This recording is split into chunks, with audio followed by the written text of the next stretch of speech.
Então, boa tarde, né? Voltando às nossas aulas aqui depois do final de semana. Eu espero que todos estejam com saúde. Então, queria que vocês abrissem o livro de vocês, né? Na página 52, o livro de matemática, certo? Página 52. Então, nosso conteúdo de hoje é sobre tratamento da informação. Então, vamos entender o que é esse tratamento da informação. Tratamento da informação. Na matemática, há uma área que nos ajuda a organizar dados sobre situações do dia a dia. Então, ela é chamada de tratamento da informação. Certamente, você já ouviu um gráfico, uma tabela, né? Essas são as formas mais comuns de organizar informações. Estamos vendo aí na telinha um gráfico, né? Isso é só um exemplo do que significa gráfico, certo? Diante do que está acontecendo, a gente tem nos deparado com vários gráficos, né? Mostrando como está a situação do coronavírus, todos os dias lá no jornal. Então, vamos aprender como eu devo analisar, observar um gráfico e uma tabela, tá certo? Gráficos e tabelas. Gráficos tem várias configurações, ou seja, a gente tem vários formatos de tipos de gráficos. Eles podem ser setores, em barras lineares e possui eixo horizontal e vertical. Na telinha de vocês aí está aparecendo alguns exemplos de gráficos e outros exemplos de tabelas. Acredito que todo mundo conheça aí, talvez não saiba um nome ao certo, mas vamos lá. Aqui eu tenho uma tabela, estão vendo? Tabela simples. Do outro modo também, uma tabela, né? Quando eu quero construir para fazer a organização de algumas informações, eu coloco uma tabela. Exemplo, quando eu vou colocar lá as notas de vocês, eu vou colocar nome de vocês e a nota que tirou tal disciplina. Então, eu organizo uma tabela. Aqui eu tenho exemplos de gráficos, certo? Esse gráfico aí, redondo, estão vendo o círculo? Ele é chamado de gráfico de setores, certo? E esse outro gráfico aí é o conhecido gráfico de barras, certo? Gráfico de setores, gráfico de barras, e eu tenho aí as tabelas, né? Tabelas bem mais conhecidas são bem simples. Então, vamos entender o que, quando eu quero saber a média de uma determinada coisa. Como assim? Observe a tabela simples que mostra as notas de alguns alunos da última avaliação de ciências na turminha de Lucas. Então, observem aí essa tabelinha, esse modelo aí está lá no livrinho de vocês, na página 52. Então, eu tenho aí, coloquei o nome de alguns alunos, essa tabela tem também no livro. Então, tem aí, Lucas tirou 8 na prova de ciências, Mateus 7, Luan 7, Raíssa 6 e Caio 7. Então, essas foram as notas que eles tiraram individual na avaliação de ciência. Só que a gente está falando de média, que é a média da turma. Como é que eu vou fazer essa média da turma? Aí eu tenho uma média individual. Para que eu faça a média da turma, o que é que eu tenho que fazer? Ela corresponde ao desempenho geral da turma nessa avaliação, e não a uma nota só, como a gente estava mostrando ali. Então, para a gente obter essa média, devemos somar todos os valores e dividi-los pela quantidade de objetos de informação que possui. No caso aqui, ó, eu tenho a nota de todos os alunos que tem ali, de Lucas, de Mateus, de Luan, de Raíssa e de Caio. Estão observando? Então, peguei todas as notas, né? São 5 notas, somei. Então, o resultado deu 35.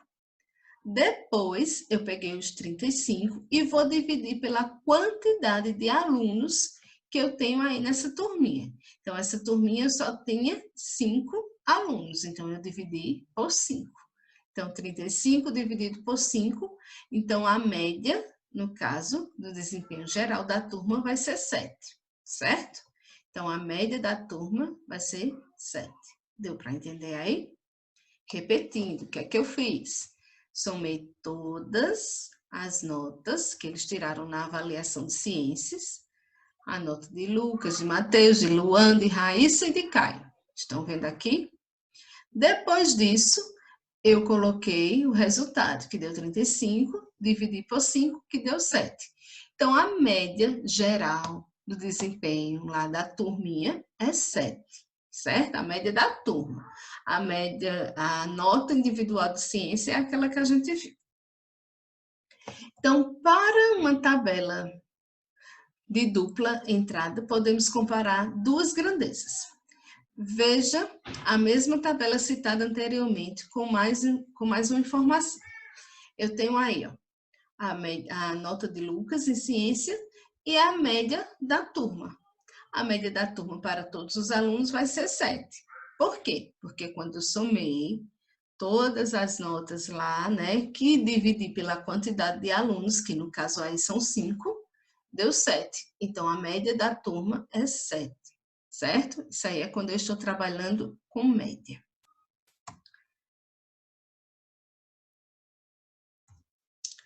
Eu tenho aqui alguns exemplos de gráficos agora. Vamos ver os gráficos, certo? Aquilo ali é quando a gente estava vendo tabelas, né? Estava analisando médias. Agora eu quero mostrar para vocês alguns exemplos de gráficos aí. Eu tenho exemplo de gráficos em barras. Estão vendo que tanto pode ser de um jeito como do outro aí, né? As barrinhas para cima, as barrinhas para o lado, né? Para frente. Então, todos os dois exemplos são exemplos de gráficos de barras, certo? Eu tenho aqui exemplos de gráficos lineares. Observem aí, está aparecendo na telinha de vocês, exemplos de gráficos lineares. Também eu tenho aqui exemplos dos gráficos de setores, certo? Que são aqueles que são parecidos com a divisão de uma pizza, né? Então, eu tenho aí, esses aí são gráficos de setores. Então, eu queria que vocês observassem aí, como eu já havia falado lá no início, né? Um gráfico que a gente tem visto muito nesses últimos dias, nesses últimos tempos, é o gráfico sobre a Covid-19, né? Tanto no Brasil como no mundo. Então, eu peguei esse aí, no Brasil. Então, observem aí, se a gente observar direitinho, como foi a evolução, né, desse vírus no Brasil, a quantidade de pessoas infectadas aqui. Então, no dia 20 de março, olha a quantidade, 837. Então, foi subindo, subindo, subindo, certo? Olha a quantidade no dia 3/4, como o gráfico subiu. Então, para isso servem os gráficos, né? Porque aí a gente consegue observar com clareza, né? Como está a evolução de algo, né? No caso aí a evolução do vírus, mas aí tanto pode subir como pode baixar de acordo com o que a gente esteja analisando. Então, eu tenho aí, né, algumas das principais formas da utilização, né, as pessoas recebem um Bolsa Família, o que é que elas gastam mais. Então, foi feita uma pesquisa, e dentro dessa pesquisa, foi observado aí, se a gente puder observar bem direitinho, dá para vocês verem, olha a quantidade de alimentação. Então, 87% das pessoas que recebem o Bolsa Família estão utilizando ela para alimentação. 46% para comprar material escolar, 46%. E assim por diante, ó, vestimentas, remédios, gás, luz, tratamento médico e água. Então, olha a quantidade, ó, 1% para água, 87% para alimentação. Então, eu posso observar que a maioria das pessoas estão gastando, né, o auxílio que o governo dá do Bolsa Família com alimentação. E a minoria está gastando com tratamento médico e com água, certo? Então, eu queria que vocês agora fizessem as atividades do livro de vocês, da página 53 e 54, e depois entrasse lá pelo aplicativo do Zoom para a gente tirar algumas dúvidas, né? Do conteúdo que não entendeu, das atividades, tá certo? Então, aguardo vocês, tá bom? Tchau.